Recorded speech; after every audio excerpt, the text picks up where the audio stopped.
continuing on, we're going to go through Panchagatangan. Panchagatangan is checking.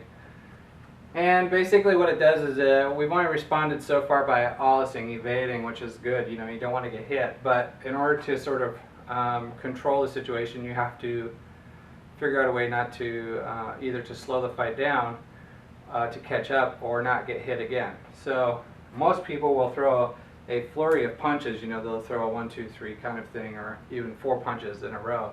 And what we want to do is we want to get, take this garak that we've been using and apply it in a way that doesn't allow them to have the second punch, or at least not as clear or easily.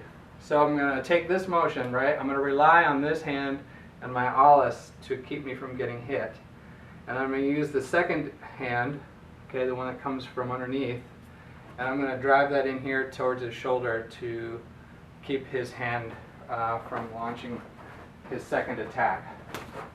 Okay, this would be Panchagatangan Satu.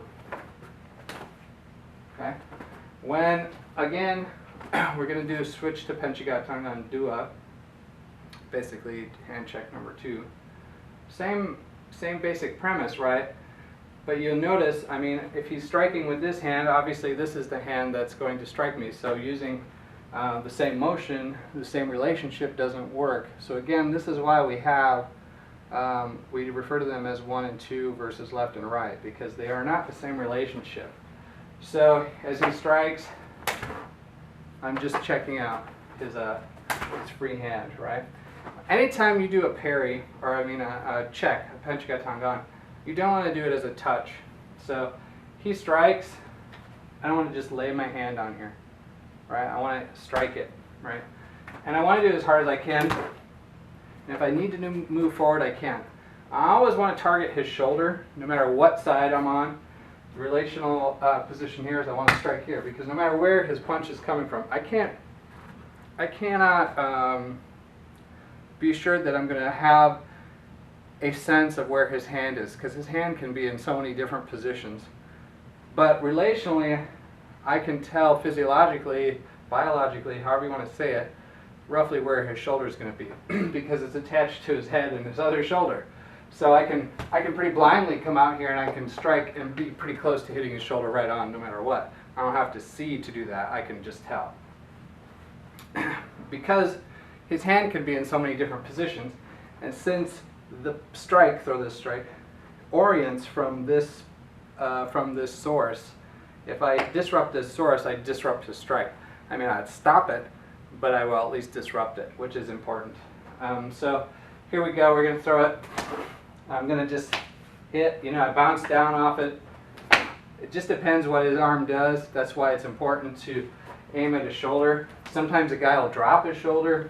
You know, it's important to really get a sense of smacking his shoulder in a way that you kind of get a feel for most things that he throws. Again, you know, going to the inside gate, doing a number 2 by inside, inside of his striking arm, it really sets you up to be hit by this hand. So it's very important that you are pretty good at your checking. There's times when a guy will keep his shoulder way back. You know, he'll accordion punch, where he throws his lead hand out, you know, but he throws his other hand back at the same time.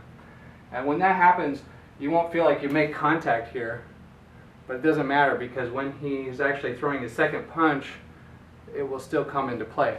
And you don't have to wait. Like, it's not only in training where a person's only throwing a single punch does that ever feel weird. When they're throwing multiple punches, it immediately hits and it's fine.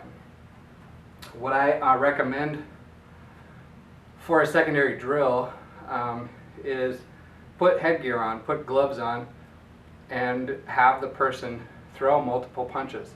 Not like staccato style, but throw punches, you know. And when you do that, you'll see how well these actually work. You won't get a sense of it until you do that. And it will immediately correct your mistakes that you're making in your checking series. So make sure that, you know, you spend the time to get to know these, right? Make sure you're doing them with force. Make sure you're doing them at the shoulder, because no matter what he throws, it's still going to interrupt it. It's still going to. Sorry again. right? If he throws an uppercut now, my hand is in position to guide.